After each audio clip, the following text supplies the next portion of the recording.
ada keterlibatan warga sipil juga, Iya. Mas Tio. Ini ada kolaborasi atau permufakatan jahat gitu untuk kemudian melakukan dalam tanda petik serangan terhadap Andri. Warga sipil itu udah sampai ke nama belum? Mencoba untuk mendalami peradilan militer itu agak susah. Betul. Terakhir kemarin yang kasus dibawa ke peradilan militer yang terbuka ya, itu pun melibatkan antara tentara dengan tentara, yang dimana di NTT ya kalau salah. Ya, senior lawan junior lah itu. Kemudian bos rental di Tangerang. Iya. Yang ironis di Medan, Mas Tio, yang anak dibunuh hukumannya hanya 10 bulan vonisnya. Kasus Bang Novel itu ingat betul Pak, waktu itu justru jadikan semacam kayak mediumnya jadi medium politik. Betul. Itu kelihatan kerasa banget. Bahkan waktu itu kalau nggak salah Presiden Prabowo kan sempet tuh pakai kasusnya Bang Novel untuk neken lawannya waktu itu, yaitu Jokowi waktu itu kan.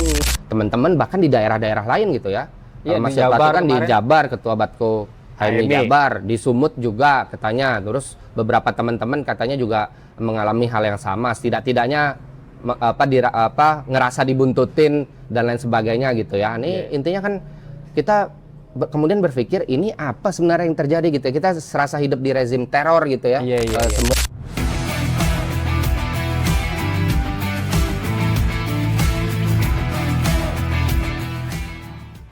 Halo kawan-kawan Bengkel Video, kita kedatangan seorang aktivis sekaligus pengacara yang sudah lumayan sekarang udah banyak muncul ya di beberapa media mainstream, terus kemudian di beberapa podcast.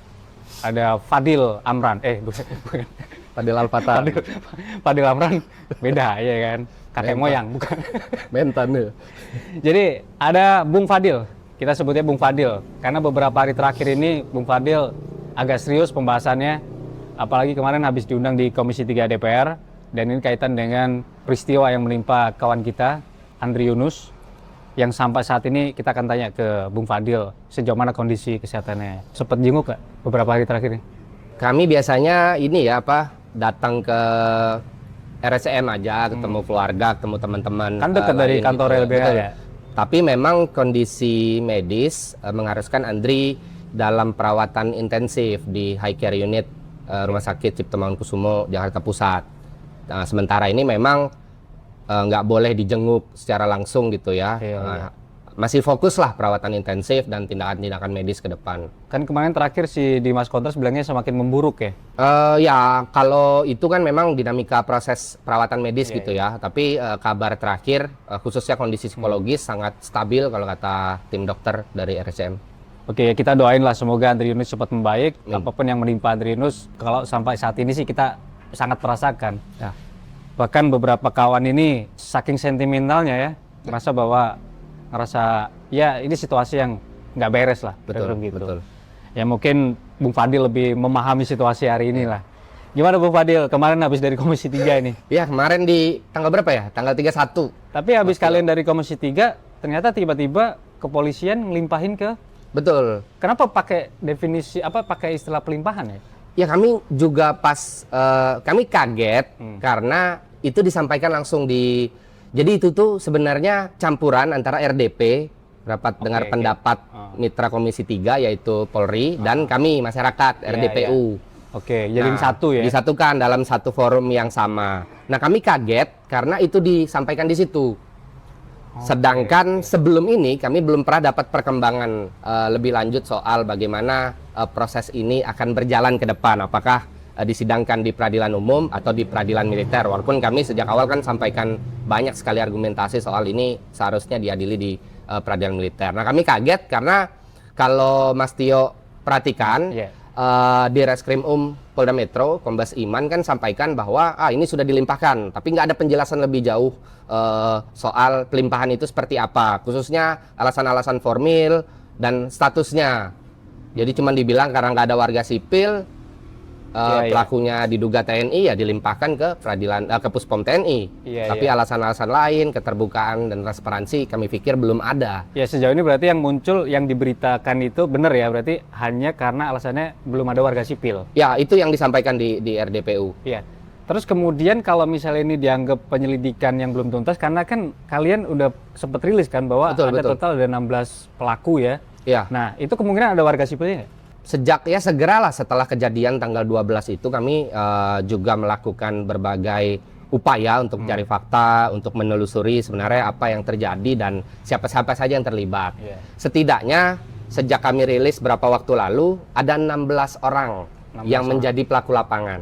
Dan sangat terbuka lebar ada keterlibatan pihak lain baik di lapangan maupun sebagai ya kita sebut sebagai aktor intelektual. Makanya kami pada saat RDPU kemarin kami sampaikan bahwa ini sebenarnya masih jauh dari kata selesai. Penyelidikan dan penyidikan. Betul, masih jauh dari kata selesai. Sebenarnya Polri bisa menelusuri lebih jauh dan mendapatkan fakta-fakta yang harusnya kredibel gitu ya. Termasuk soal pasal, Mas Tio. Dari awal kami kan dorong ini harusnya pasal 459, Junto 17, Junto 20 KUHP. Percobaan pembunuhan berencana dengan penyertaan. Harapannya dengan pasal pembunuhan berencana kan spektrum investigasinya lebih luas. Nggak hanya terjadi ketika hari H tanggal 12, tapi bagaimana perencanaan dilakukan, atau bahkan apakah ada pendana, bisa ditelusuri aliran dana dan lain sebagainya itu kan harusnya dilakukan. Yang digondangkan kan pasal-pasal soal ini ya, soal penganiayaan saja gitu. Kami udah ingatkan, bahkan kami sudah bersurat secara resmi ke penyidik gitu, tapi ternyata tidak dilakukan dan polisi dengan temuan yang ada, yang mana menurut kami itu baru pelaku lapangan sudah melimpahkan ke Puspom. Mungkin aku agak teknis Dil. Kalau misalnya di kasus-kasus pada umumnya ya, itu kan korban biasanya tuh dapat tuh surat administrasinya dapat ya. Betul. Nah sejauh ini kalian dapat nggak? Terus kemudian di dalam surat itu nyebutin nggak sih pelakunya siapa kayak gitu? Ya pada umumnya kan begitu kan, tersangkanya siapa kayak gitu. Nah itu kalian dapat nggak? Saya harus cek lagi secara resmi apakah SP2HP bahasanya ya, surat pemberitahuan perkembangan hasil penyidikan. Setahu kami belum ada yang signifikan informasinya. Misalnya soal pelakunya siapa, kemudian motifnya apa dan bukti-bukti apa lagi yang ditemukan, serta mau melakukan apa ke depan aparat polisian. Kami belum dapat. Ini kan dalam kerangka transparansi gitu ya, keterbukaan dan itu hak korban. Artinya ini berlakunya secara umum harusnya begitu nggak sih? Harusnya begitu. Harusnya kami diberi selaku kuasa hukum, kemudian Andri sebagai korban, keluarganya juga harusnya dapat informasi yang clear, yang jelas, standar atau detail. Itu standar. Harusnya itu diberikan. Karena bagaimanapun proses penyidikan oleh kepolisian tentu butuh juga support dari masyarakat gitu ya, terlebih dari kami. Bahkan kami menemukan bukti-bukti penting, Mas Tio, segera setelah kejadian. Kami menemukan wadah yang digunakan untuk menyiram air keras. Kami fasilitasi, kami akomodir, kami sampaikan kepada pihak polisian. Harusnya kan bisa ditelusuri lebih jauh. Itu betul botol, itu semacam tumbler lah, botol tumbler tapi cangkir gitu, tapi agak tebal karena ngisi air, karena diisi air keras gitu ya, asid yang asam. Sengaja ditinggal 5 pelaku kali ya?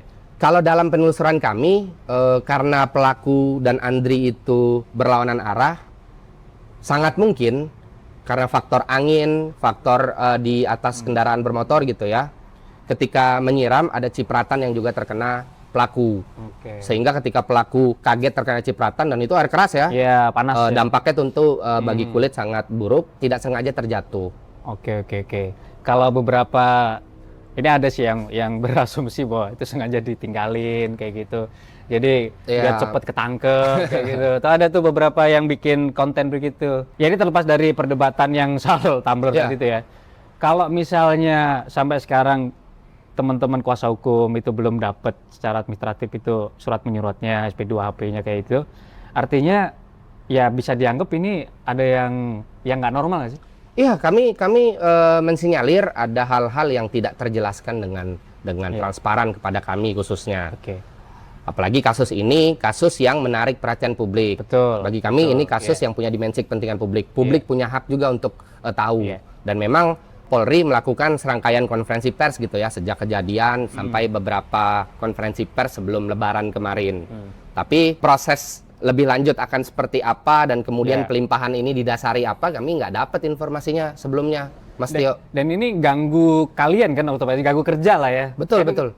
Kan kalau misalnya kita lihat kerja-kerja tim advokasi itu kan rigid by surat menyurat, kemudian berbalas surat kayak gitu ya. Ada yang janggal disuratin lagi atau dibalikin, ditanyain lagi gitu.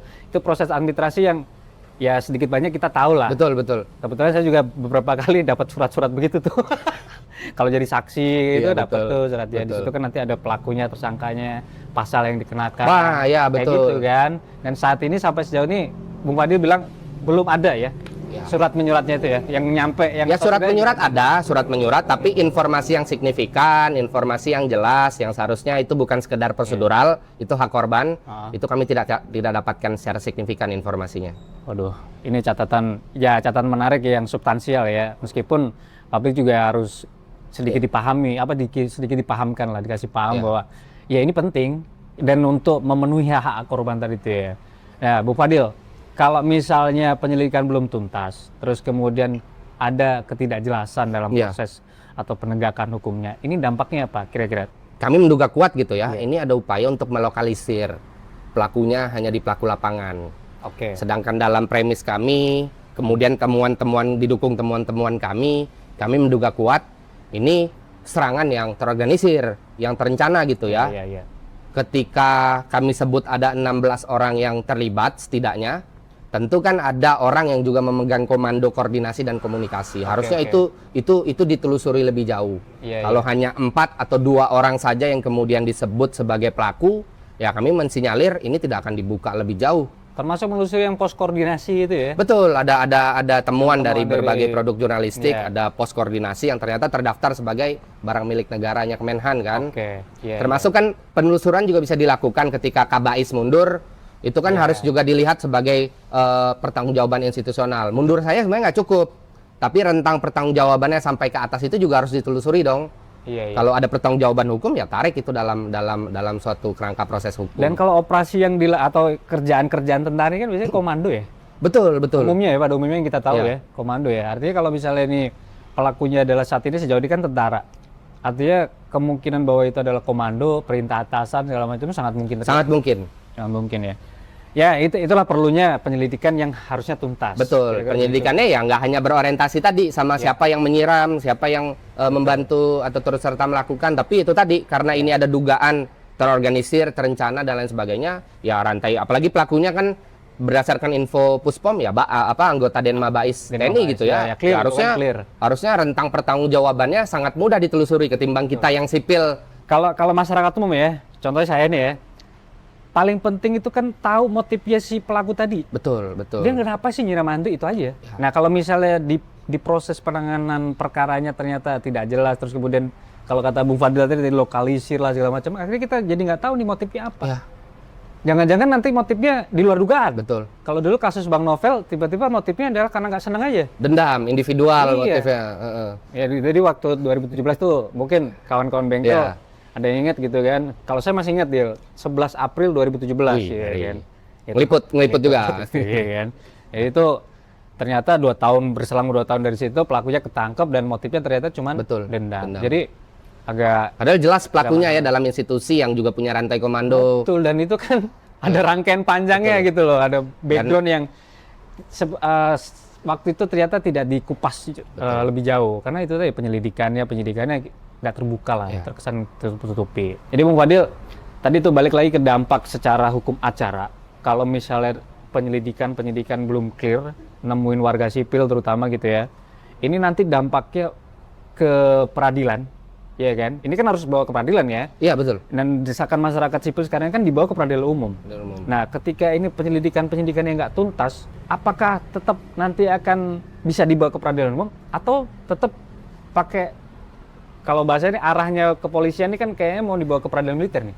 Ya, sampai dengan saat ini Mas Tio, kami belum dapat informasi apakah kepolisian masih melakukan proses penyelidikan dan penyidikan lebih lanjut atau tidak. Kemudian status perkaranya nih gimana? Apakah dilakukan penghentian atau tidak? Kami belum dapatkan informasi lebih lanjut. Yang disampaikan kan hanya ada pelimpahan ke Puspom TNI. Kalau itu dilakukan pelimpahan, sudah barang tentu kerangka prosesnya menuju ke peradilan militer. Tapi yang kami ingin sampaikan bahwa ini harus didudukkan dulu perkaranya, khususnya soal status hukum perkaranya. Sudah sampai mana, dihentikan atau tidak, dilimpahkan itu dalam konteks apa. Makanya kami juga mempertanyakan, pelimpahan ini apa sih dasar hukumnya? Karena Mas Yo juga tahu, KUHP kita baru. KUHP kita baru. Dan tentu di situ masih banyak sekali hal yang secara operasional belum diatur. Kami sangat yakin pelimpahan ini belum punya desain operasional yang jelas seperti apa. Iya. Apalagi ini penyidikan loh, Mas Tio. Ini Iya, bukan proses kaleng-kaleng, bukan proses Semaunya informal sendiri, gitu iya, ya. iya. Semuanya sendiri harus diatur semua karena di situ berkaitan dengan hak korban khususnya maupun pihak-pihak lain yang berhadapan dengan hukum. Jadi pelimpahan ini saja kami masih mempertanyakan dan kami Dasar melihat ini hukumnya sangat apa sih kalau problematik. pelimpahan? Kalau misalnya ini ditarik bahwa kalau bahasa Saroni kan ini sah nih secara hukum. Maksudnya saya agak tertarik nih. Bahasa sah itu dari mana gitu? Misalnya gini Mas Tio, saya kasih contoh. Ketika polisi melakukan penyidikan dalam waktu tertentu, dia harus segera sampaikan pemberitahuan kepada jaksa penuntut umum. Betul. Ada jaksa peneliti, bahasanya ada jaksa P16. Nah, dalam kabar yang kami dapatkan, berbagai temuan dan produk jurnalistik bilang jaksa udah dapat nih SPDP sebutannya, surat pemberitahuan dimulai penyidikan. Nah, kalau dalam konteks pelimpahan ini seperti apa dong? Jaksa udah dapat pemberitahuan, udah dapat setidaknya resume berkas dan lain sebagainya, tapi tiba-tiba dilimpahkan.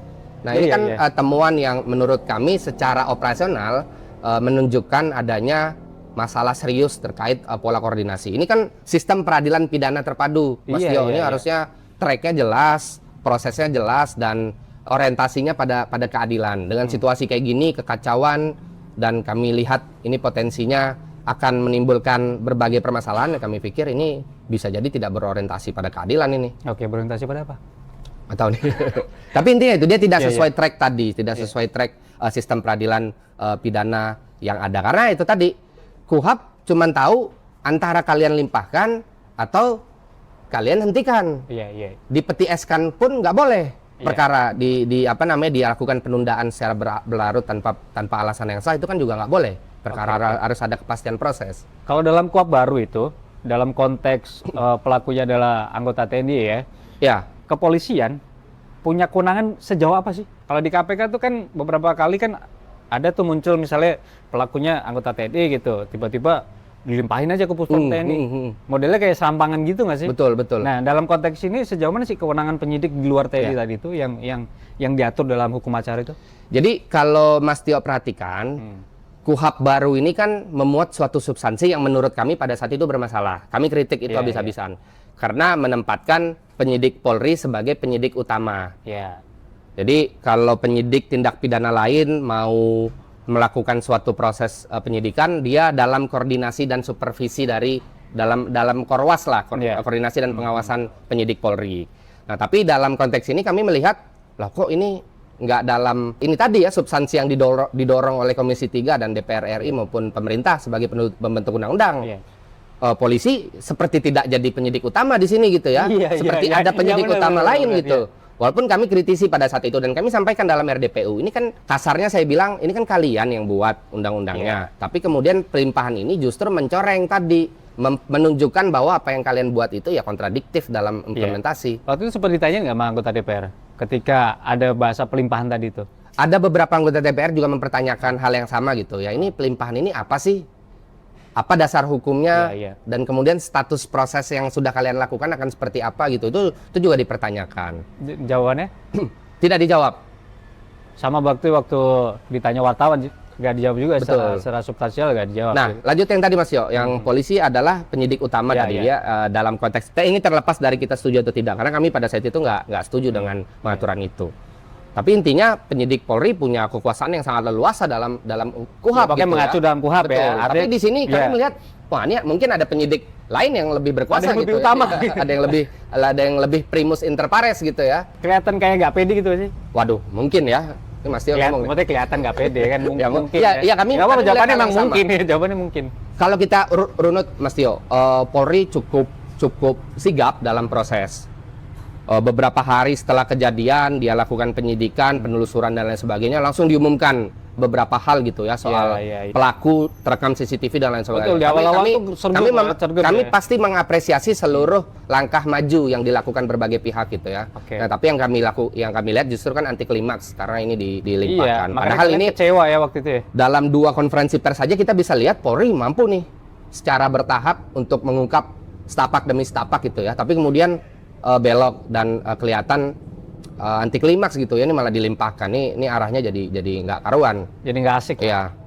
Jadi kurang tuntas benar-benar nggak tuntas. Kemudian Mas Tio yang menarik juga kalau ini dilimpahkan kemudian ditangani oleh Puspom TNI, hukum acara yang berlaku kalau ini diadili peradilan militer, hukum acara yang berlaku hukum acara peradilan militer. Pakai undang-undang peradilan militer. Yang saya lupa tahun 97. Iya, tahun 97. Hukum acara itu belum mengadaptasi perkembangan-perkembangan yang ada di KUHP baru. Betul. Khususnya hak korban, khususnya mekanisme pertanggungjawaban, akuntabilitas, transparansi dan lain sebagainya. Ini harusnya kita lihat juga jadi sebuah permasalahan serius nantinya dalam implementasi. Oke, artinya di level sekarang penyidikan itu masalahnya udah banyak nih ya. Betul. Nanti kalau misalnya dalam tanda kutip dibawa atau diarahkan tetap dipaksakan untuk dibawa ke peradilan militer, itu akan siap-siap nih dengan masalah yang tadi itu. Ya. Di KUHP itu ternyata ada beberapa istilah yang sebenarnya nggak relevan dengan undang-undang peradilan militer.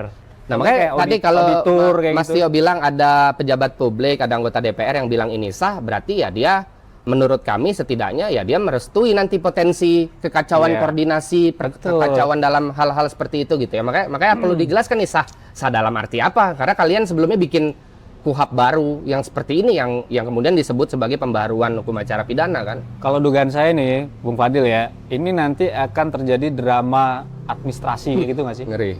Ya jadi lempar-lemparan gitu Betul. gitu loh. Jadi orang nanti akan diajak masuk ke perdebatan yang administratif gitu. Betul. Itu sepakat saya. Oke, ya kan? Itu yang kemudian terjadi. Kami kan dari awal melihat gini Mas Tio. Dengan diumumkan ada tersangka dari Denma Bais TNI, ada 4 orang. Kemudian ada perkembangan lebih lanjut mundurnya Kabais. Ya.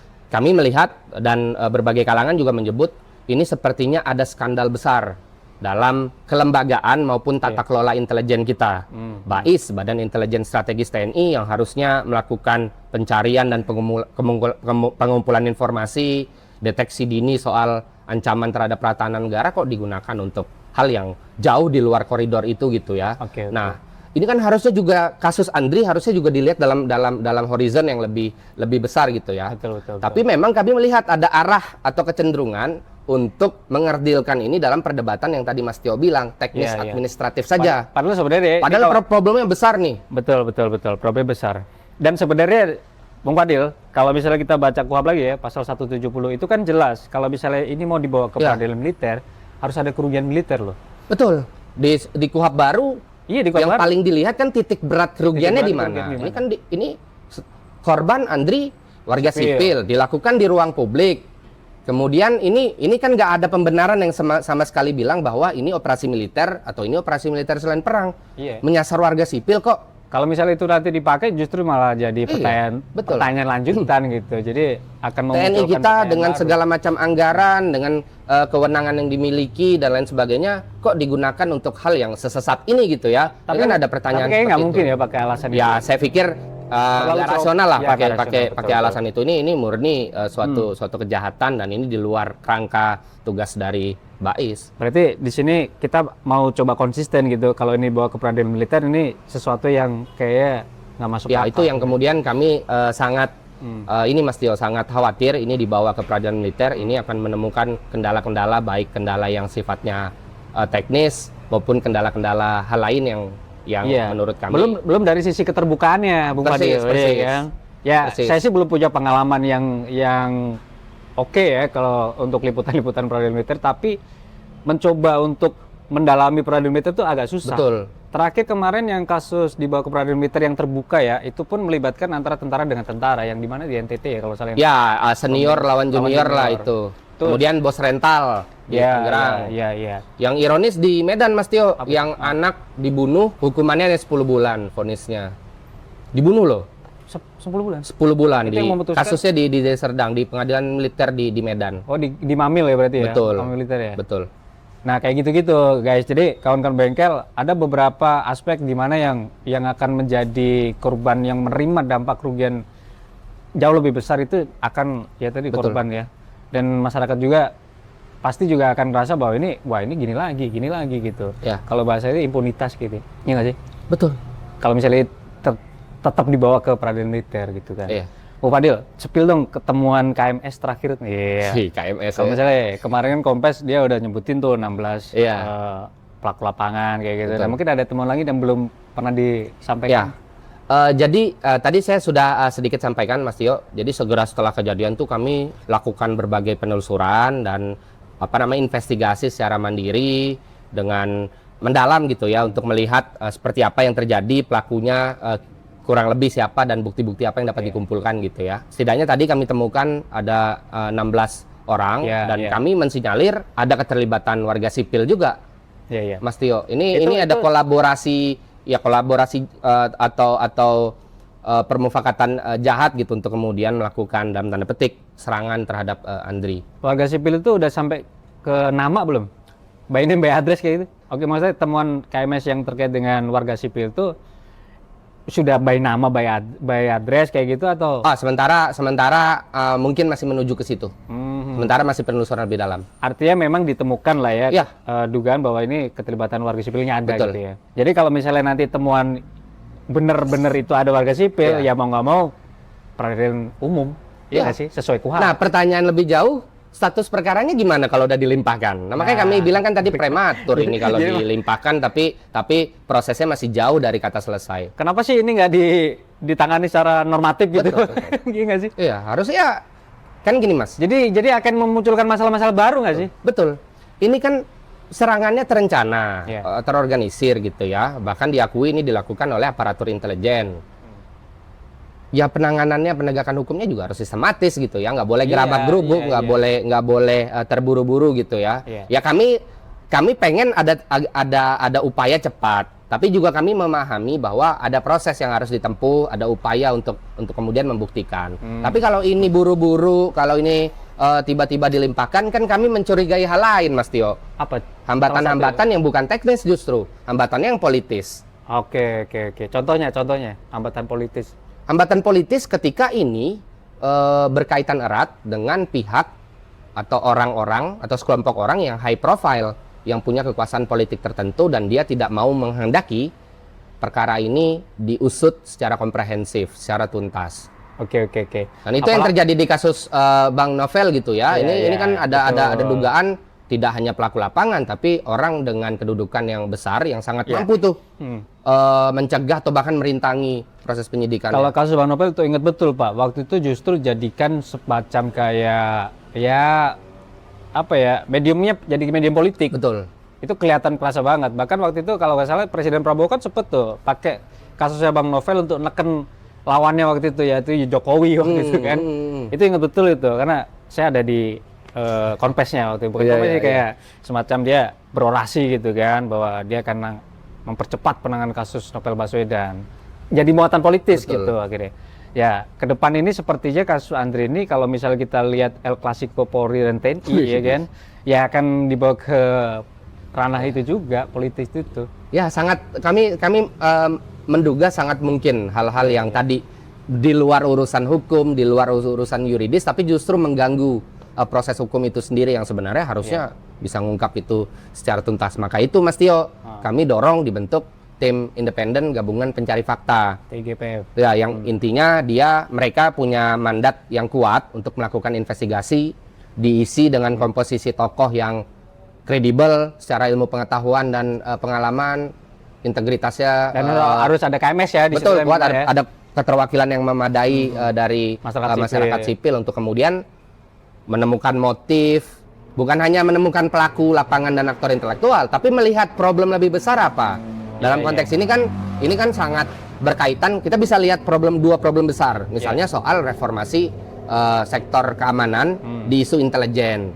Oh, ternyata intelijen kita punya masalah yang harus dituntaskan nih. Soal orientasi tugas, tidak hanya terhadap yang harusnya nggak terhadap warga sipil, harusnya terhadap terhadap ancaman keamanan atau pertahanan negara. Yang kedua, reformasi peradilan militer, Mas Tio. Isunya yang tertunda sekian tahun ini. Betul. Yang harusnya 2006 lah ya harusnya. 2006 harusnya udah selesai semua. Iya. Dan ini 2026. Betul. 10 tahun dong berarti. Betul.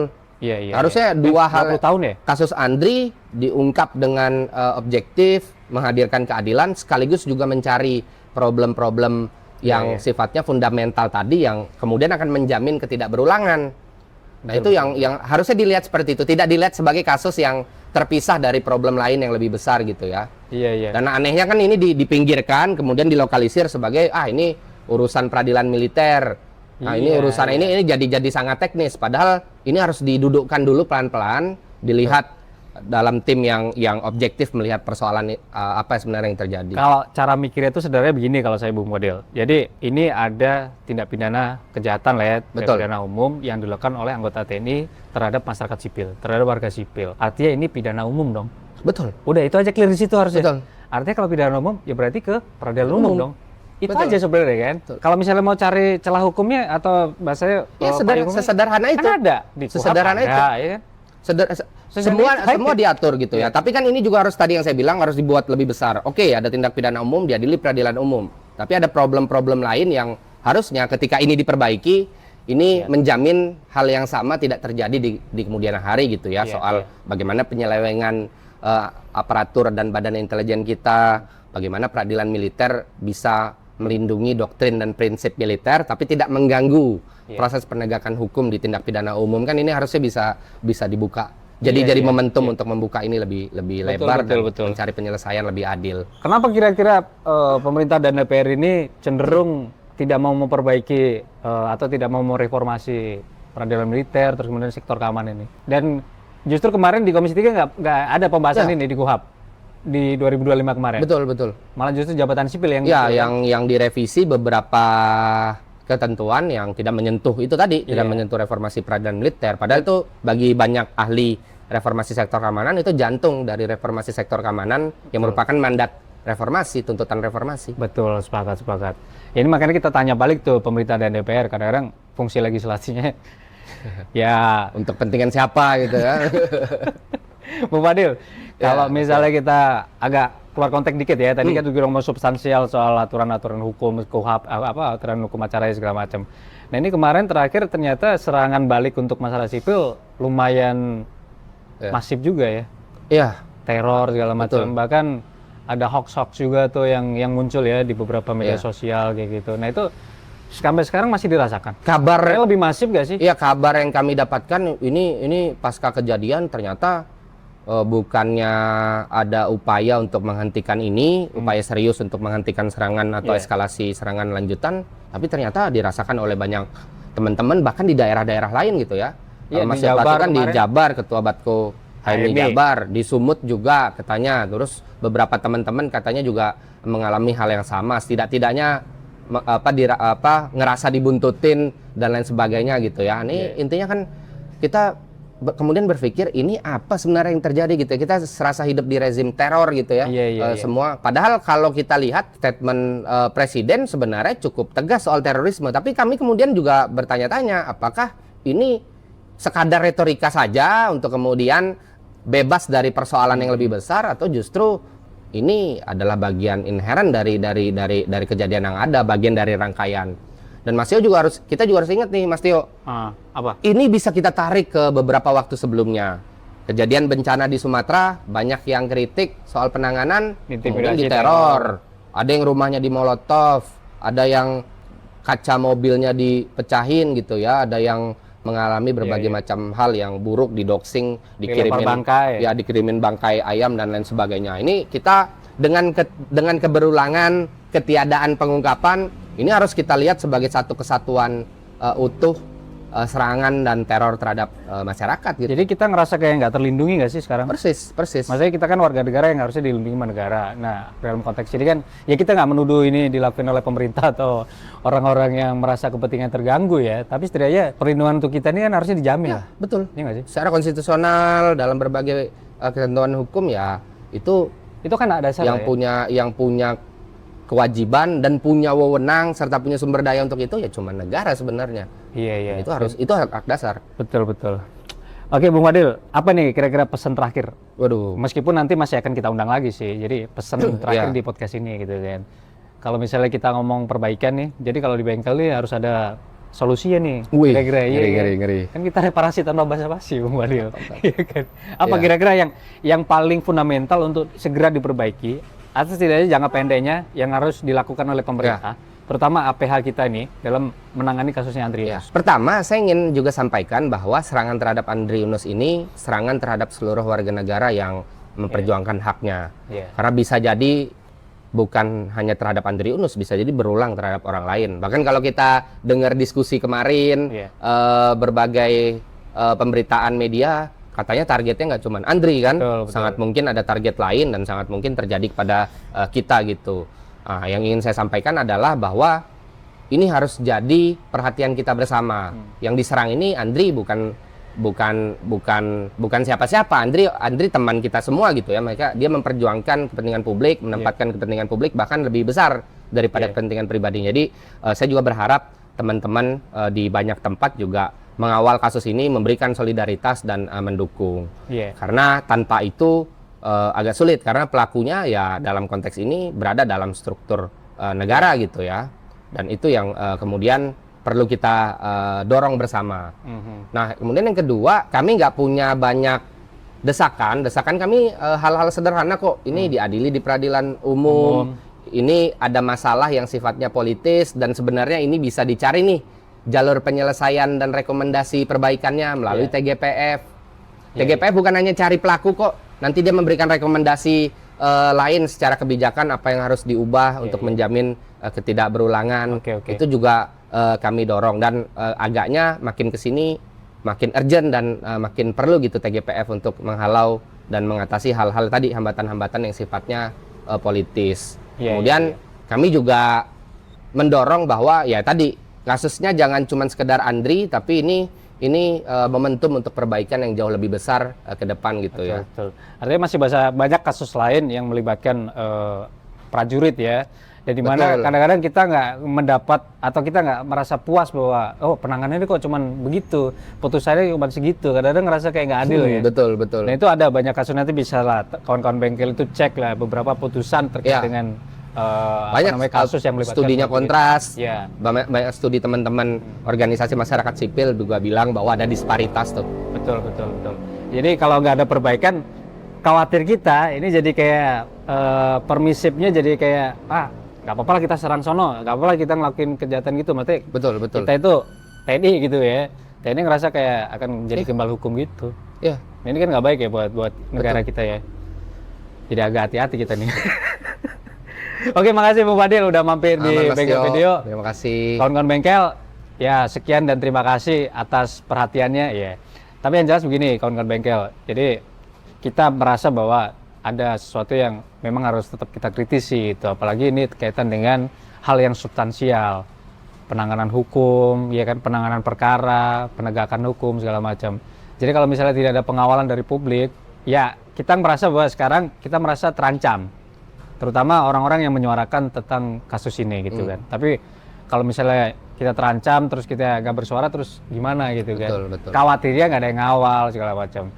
Ya mau dimaklumi kalau misalnya nanti ada banyak teror-teror yang tiba-tiba datang kayak gitu ya. Oke, kawan bengkel. Kita lanjutkan di episode berikutnya, reparasi tanpa basa-basi.